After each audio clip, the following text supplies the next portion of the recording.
దీనికి ఒక ప్రత్యక్ష ప్రమాణం చెప్తా. మీరందరూ సీరియల్ చూస్తుంటారు, టీవీలో కానీ మొబైల్లో కానీ. పాత సీరియల్ నాకు తెలుసు, కాణిపాకం, చక్రవాకం, మొగరేకులు, పూతరేకులు. ఇప్పుడు కొత్త పోతే కార్తీక దీపం ఉందా, పోయిందా? అది పోతే మనం పోయినట్టే. ఇంకా ఆ సీరియల్లో కానీ సినిమాలో కానీ ఎవరైనా ఒక ఇంట్లో వ్యక్తి స్వర్గస్థుడైనటువంటి విషయం చెప్పలేకపోతే బాధతోటి, దుఃఖంతో సాంకేతికంగా ఏం చేసి చూపిస్తారు? ఒక దీపాన్ని ఆర్పి చూపిస్తారు.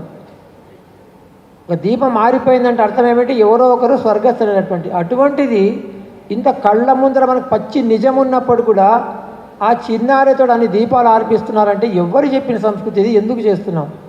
ఏ పుస్తకంలో రాసి చూపించండి నాకు.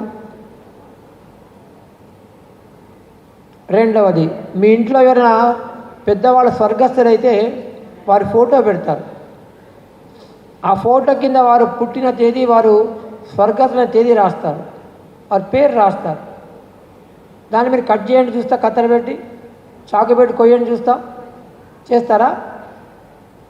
మరి వాడిని వాడి బర్త్డే పేరుతోటి వాడే ముక్కలు చేసుకుంటున్నాడే, వాడి పేరుని, వాడి వయస్సుని, వాడి యొక్క ఫోటోని. ఎవరు చెప్పారండి? ఎందుకు చేస్తున్నాం మనం? బరాక్ ఒబామాకు అర్థమైన దీపాలు వెలిగించే సంస్కృతి. మనమేం చేయాలి?